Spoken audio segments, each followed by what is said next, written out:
I never thought refusing to give away something I worked so hard for would turn my own family against me. But that night, they made sure I'd never forget it. Stick with me while I share my story, and if it touches you, don't forget to support our channel by hitting that subscribe button, dropping a like, and sharing it with the people you care about. My name is Haley Turner. I'm 32 years old and work as a registered nurse in North Carolina.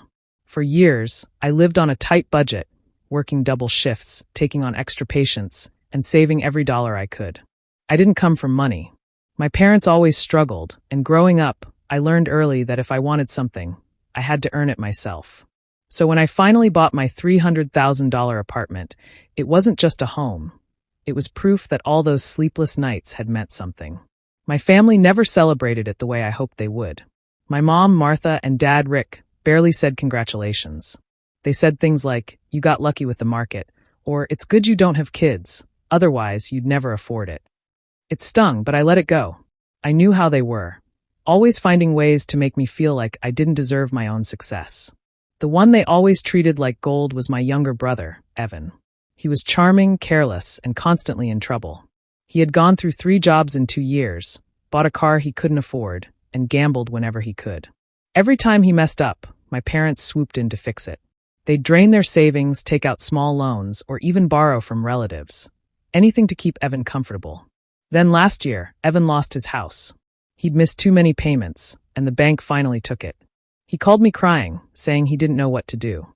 I felt bad for him at first, but then my mom called me later that night with a tone I know too well. She said, "Haley, your brother's going through a hard time. We need to help him." At first, I thought she meant I should lend him some money to get back on his feet. But then she said something that made me freeze. "Why don't you let Evan stay in your apartment? You can find another place, maybe something smaller." I couldn't believe it. She wasn't asking, she was telling me. I had worked for years for that place, and she was talking like it was a spare item I could just hand over. When I said no, she got quiet for a second, then sighed. "You've changed, Haley. Family used to mean something to you." After that call, things were never the same. My parents stopped visiting. Evan stopped texting. When I tried to call, no one picked up. It was like I'd done something unforgivable. I didn't know it then, but that was only the beginning. What came next would show me just how far my family was willing to go to punish me for saying no. After I refused to give Evan my apartment, my mother started calling me every day. At first, she spoke softly, pretending to care. But the more I stood my ground, the more guilt she poured on me. She said I'd forgotten where I came from, and that I was acting like I was better than the rest of the family. She reminded me how they raised me, how they sacrificed for me, and how now it was my turn to give back. Every call left me drained and full of guilt, but deep down, I knew I wasn't doing anything wrong. Then my dad got involved. Rick has always been the one who talks about family pride and loyalty, even when he's covering up Evan's mistakes. He told me that family comes first, and that money and property should never divide siblings.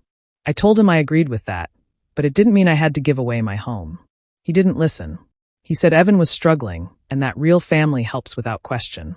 The conversation turned into a lecture about how selfish I'd become since I started making good money. It was clear they had already decided I was the villain. Evan, of course, played his role perfectly. He called me crying, saying he had nowhere to go, that he'd been sleeping in his car. He said he'd learned his lesson and just needed a second chance. I almost felt sorry for him until I heard from a mutual friend that he was still gambling, not sleeping in his car, but at poker nights and betting online. That's when I realized he wasn't really sorry. He just wanted an easy way out again. Still, I tried to be fair. I told my parents that I couldn't give him my apartment, but I was willing to lend him money for rent or help him find a small place nearby. My mom brushed it off immediately. She said I was being cold and ungrateful. My dad said, "You'd rather waste money helping strangers in the hospital than your own brother?" That cut deep because it was true. I often donated to patients who couldn't afford care. But I wasn't going to let them use that kindness against me. After that, things got tense. The phone calls turned into arguments, and soon the arguments turned into silence. My mom stopped calling first. Then my dad did. Evan blocked my number completely after I told him I wasn't signing any property papers. Days turned into weeks, and the silence started to feel heavier. No one checked in on me. No birthday wishes. Nothing. At first, I felt lonely. I thought maybe I'd gone too far, that maybe I should have handled it differently. But then I reminded myself of all the times they helped Evan ruin himself, all the times they made excuses for him while I worked to survive. Still, even with that truth, the silence from my family hurt more than I wanted to admit. It felt like being punished for protecting something I had earned. I had no idea the silence was only a pause, a calm before the storm that was about to hit me.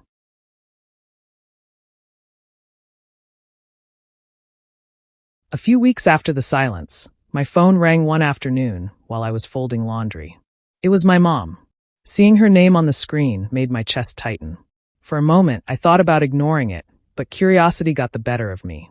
When I answered, her voice was soft and cheerful, like nothing had ever happened. She said, "Haley, we're having a big Turner family gathering next weekend. Everyone's coming. I think it's time we all came back together."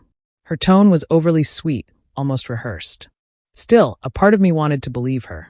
She said everyone missed me, and that it wasn't right for family to stay distant over small disagreements.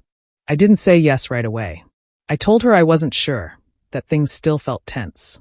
But she kept talking, reminding me of how much fun those family dinners used to be, how everyone always loved my cooking, and how Grandma Turner would be proud if we all just let go of the past. After a few minutes, I finally agreed. I wanted peace. I wanted my family back, or at least to believe they still cared. She sounded genuinely happy when I said I'd come. "Good," she said warmly. "Everyone will be so happy to see you." But when I hung up, I sat in silence for a long time. Something in her voice didn't sit right with me. It was too smooth, too practiced, like she was trying to hide something. Still, I decided to go. I told myself maybe I was overthinking it. Maybe my parents had realized how wrong they'd been. Maybe they missed me as much as I missed them. I wanted to believe that more than anything. Over the next few days, I started preparing. I went shopping for a new dress, simple but elegant, something that said I was doing well but not showing off. I bought small gifts for everyone, a candle for my mom, a tie for my dad, and even a framed picture of me and Evan from when we were kids. It felt like a way to start over. On the morning of the gathering, I woke up early and baked my grandmother's favorite apple pie. It was her old recipe, one she'd taught me when I was little. It always brought smiles to family dinners.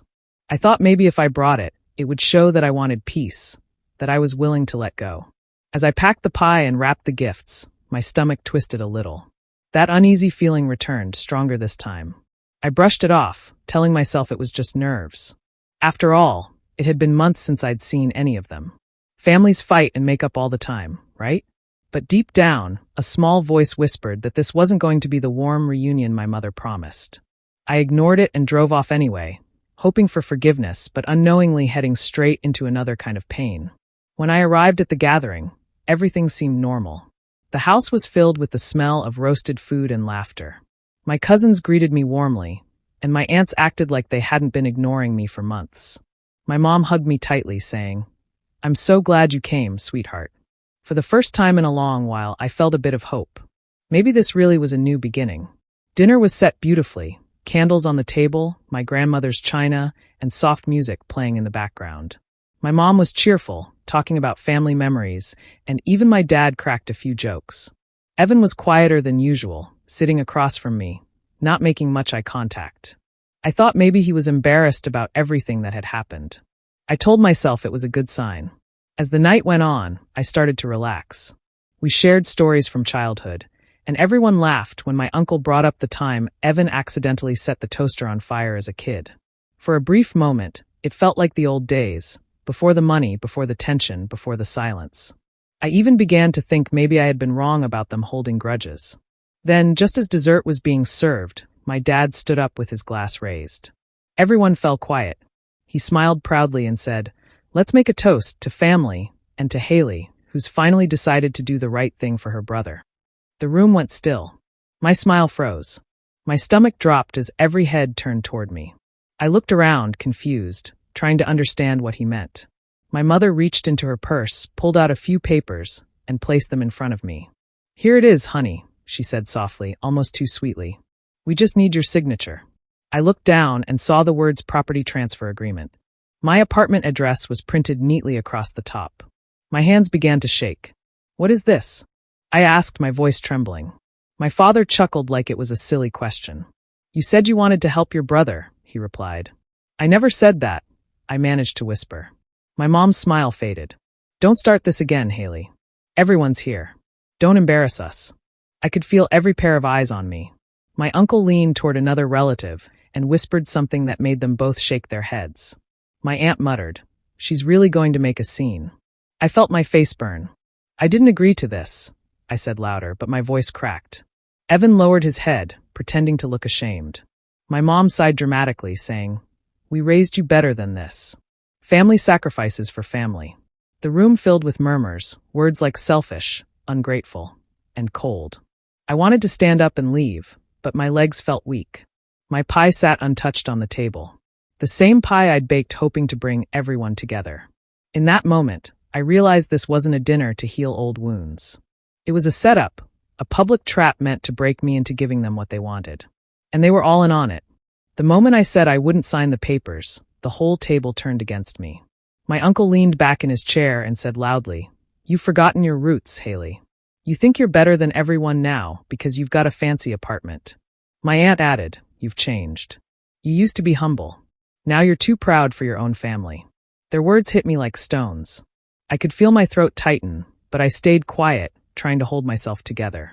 Evan wiped his eyes dramatically and said in a shaking voice, I really thought she had forgiven me. I thought we were family again. He sniffled, making sure everyone could see his tears. It was an act. I knew that face, that tone. He'd done it all his life to get what he wanted.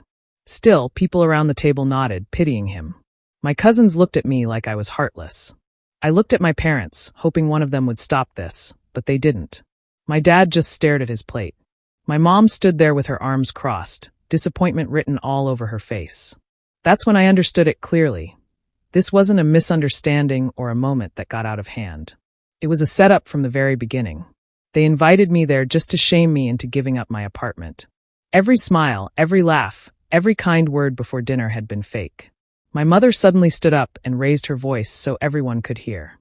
You've shamed this family enough, she said coldly. You're standing here embarrassing us in front of everyone. After everything we've done for you, this is how you repay us. Her tone was sharp, and it silenced the room. I felt every eye on me again. My hands were shaking so badly, I had to grip the edge of the table to stay steady. My heart pounded in my chest, and my eyes stung with tears. I wanted to defend myself, to explain that I wasn't being selfish. I was just tired of being used. But I knew it wouldn't matter. No one was listening. They had already decided who the villain was. My mom's voice echoed in my head. You've shamed this family enough. I pushed my chair back slowly. It scraped loudly against the floor, breaking the tense silence. I took one last look around the table, at the faces I once called family, and realized I didn't recognize any of them anymore. The people who were supposed to love me had turned me into a target. Without saying another word, I picked up my purse and walked out. My vision blurred as I stepped into the cool night air, my heart breaking and my hands trembling. But under all that pain, a spark of anger began to grow. It was small at first, but it was there, steady and burning. I didn't know it then, but that anger would soon become the strength I needed to stand up for myself once and for all. The drive home that night felt endless. The road was quiet, but my mind was loud. I kept hearing their voices, every cruel word, every insult, every accusation. My uncle calling me selfish, my aunt saying I'd forgotten my roots, my mother saying I'd shamed the family. I gripped the steering wheel so tightly that my hands hurt. By the time I reached my apartment, I felt empty. I sat in my car for a long time, staring at the building I had worked so hard to buy. It didn't feel like an achievement anymore. It felt like something I had to defend. For the next few days, I tried to move on, but my phone wouldn't stop buzzing. Texts came in from relatives, people I hadn't spoken to in months. Most of them were short and mean. You should be ashamed of yourself. Money's changed you. How could you do that to your own brother? Some didn't even try to hide their disgust. A few even called me names I'd rather not repeat. I didn't reply to any of them. At first, I thought silence would protect my peace, but each message chipped away at me a little more. Then one of my cousins, Emma, called me. She sounded hesitant, like she didn't want to be part of the drama, but couldn't ignore it either. She said, Haley, I don't know if you know this, but your mom's been telling everyone you only have that apartment because of them. I froze. What do you mean? I asked. Emma explained that my mom told relatives she and my dad helped with the down payment, and that I had promised to return the favor one day by helping Evan. It felt like someone had punched me. That was a complete lie. I had paid for everything, the loan, the closing costs, even the furniture. My parents never gave me a cent. I thanked Emma for telling me, but when we hung up, I just sat there shaking. It wasn't enough that they had embarrassed me in front of everyone. Now they were rewriting my story, turning me into someone I wasn't. The worst part was knowing most people would believe them. My parents were well-liked in our extended family, known for being kind and helpful. No one would think they were capable of lying like this. I realized this wasn't just humiliation anymore. It was character assassination. They weren't just trying to take my apartment.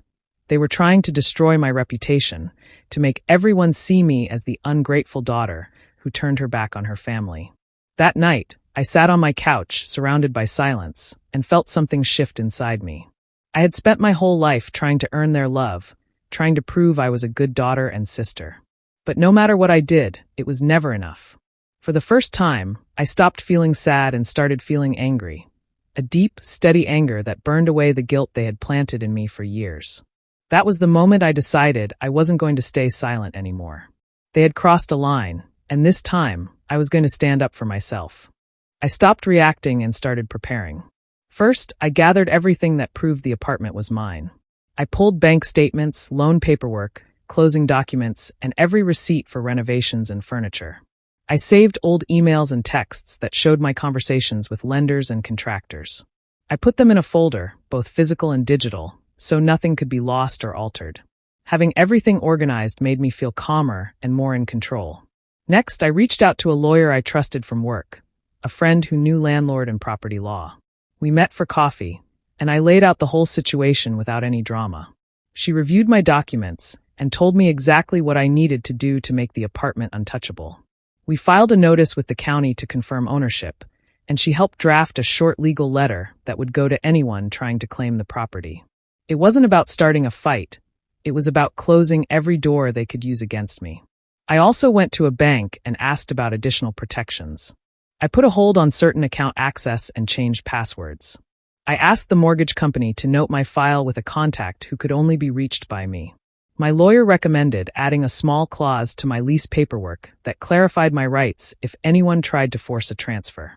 Those steps cost money and time, but they were worth it to sleep at night without the constant worry that someone could steal what I earned. After that, I updated my will and other important documents. I named a close friend and a trusted lawyer as executors and explicitly excluded relatives who had tried to manipulate me.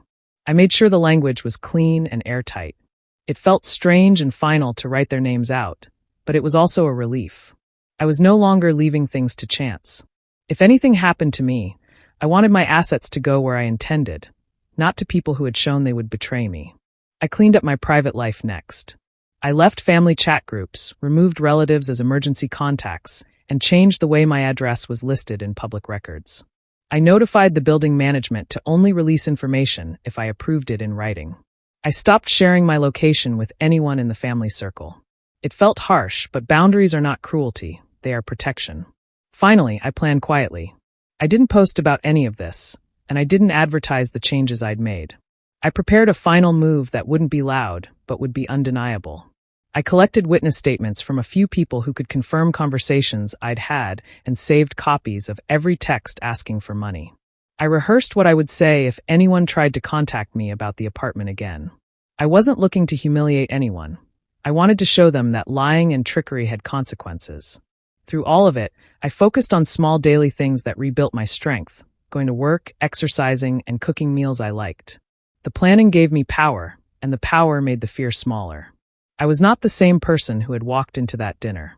I had taken control, and now I was ready for whatever came next.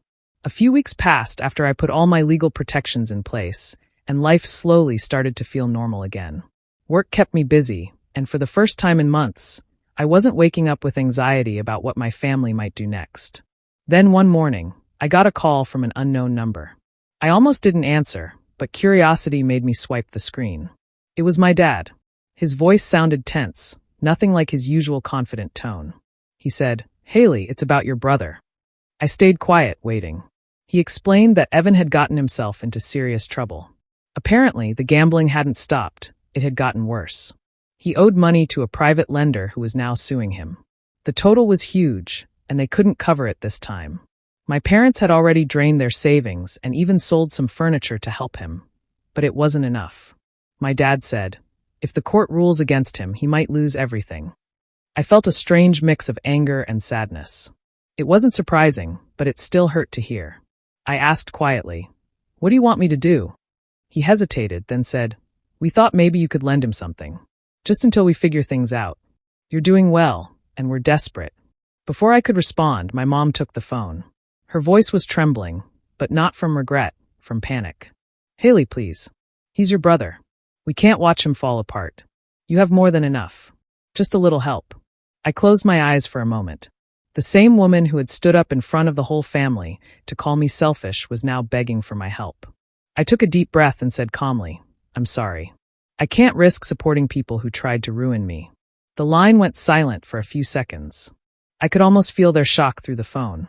My mother whispered, you can't mean that. But I did. For the first time, I wasn't speaking from anger or guilt. I was speaking from peace. I hope things work out for him, I said, my voice steady. But I can't be the one to fix it. Then I hung up. My hands weren't shaking, and my heart didn't race like it used to. I felt calm, clearer than I had in years. It wasn't revenge. It was self-respect. Over the next few days, I heard bits and pieces from mutual acquaintances. Evan's debts had spiraled out of control, and the lender took him to court. My parents were forced to face the reality they'd avoided for years. Their favoritism had protected him from consequences until it was too late. Some of the same relatives who had mocked me at that dinner began whispering a different story. They said I was smart to stay out of it. One cousin told a coworker, who later told me, that people were calling me the only Turner who escaped the family curse. It sounded dramatic, but maybe it was true. My parents had built their world on excuses and denial, and now it was falling apart. For once, I didn't feel guilty for being on the outside. I had finally learned that sometimes walking away isn't cruel. It's survival. Months went by, and life slowly found a gentle rhythm. The noise, the guilt, and the endless pressure that once filled Haley's days had disappeared. Her phone no longer buzzed with demands or guilt-filled messages. Silence, once heavy and lonely, had become peaceful.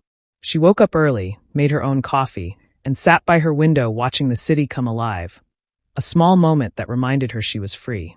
One afternoon, while sorting through her bills, she came across the folder where she'd kept all the documents from the property dispute. The same proof she had used to protect herself. She smiled faintly and closed it for good. She no longer needed to look back at what her family had done. Instead, she opened her laptop and made a quiet decision. She transferred the exact amount her parents had once begged her to give to Evan. But this time, it went to a local women's shelter. She didn't attach her name or ask for acknowledgement. She just wanted to turn something painful into something meaningful. Over the next few weeks, Haley started to transform her apartment. The space that had once felt like a battlefield of memories now became her sanctuary. She bought new furniture, painted the walls a soft color, and filled the rooms with light and calm. Each piece she added represented something: peace, independence, and renewal. It wasn't about showing success. It was about creating a home that finally felt safe. Her best friend Lena visited one evening with a bottle of wine and a knowing smile. They sat on the new couch, laughing about old memories, when Lena said, "You know, setting boundaries doesn't make you a bad person. It makes you a strong one." Haley nodded quietly. She had heard similar advice before, but now it truly sank in. Boundaries weren't walls. They were doors she could choose to open or close. They weren't meant to punish. They were meant to protect. The more time passed, the more Haley realized how much lighter her heart felt. There was no more need to prove herself or chase approval from people who never valued her. She had spent years trying to be the good daughter, the one who kept everyone happy. But now she understood that love built on guilt wasn't love at all. Sometimes she would think of her parents or Evan and feel a quiet sadness, not anger. She wished things had been different, but she no longer blamed herself for the distance. She had tried her best, they had made their choices, and she had finally made hers. On a calm Sunday morning, Haley sat on her balcony, a cup of tea in hand, and realized something beautiful. Family wasn't always about blood. It was about respect, trust, and kindness. The people who stood by her, supported her peace, and never used her kindness as weakness. They were her true family. For the first time in a long while, Haley felt whole. A year passed, and Haley's life looked completely different from what it once was. The apartment that had caused so much conflict had become her home. Not just a place to live, but a reflection of peace. She spent her mornings tending to the plants on her balcony and her evenings reading or cooking new recipes. The quiet no longer hurt. It healed. As Thanksgiving approached, Haley decided to do something she hadn't done in years: host a dinner. But this time, it wasn't for people who drained her energy or made her feel small. It was for those who had stood by her when everything fell apart. Her best friend Lena came early to help set the table, laughing as they arranged candles and plates. 2 co-workers, Marcus and Janelle, arrived with homemade dishes, and the small apartment filled with warmth and laughter. There was no tension, no guilt, no fake smiles. Just real connection. Haley felt something she hadn't felt at any family gathering before. She felt safe. As everyone settled around the table, Lena handed her a glass of wine and said, "You made it through, Hales. Look at you now." Haley smiled softly, her eyes reflecting the soft glow of the candles. When the laughter quieted and everyone began to eat, Haley stood up for a moment and raised her glass. Her heart pounded, not from nerves but from gratitude. "I just want to make a quick toast," she said, her voice calm but steady. "To peace, to self-respect, and to never apologizing for protecting what we've worked hard for." Her friends cheered, and for the first time, her words didn't feel like defense, they felt like freedom.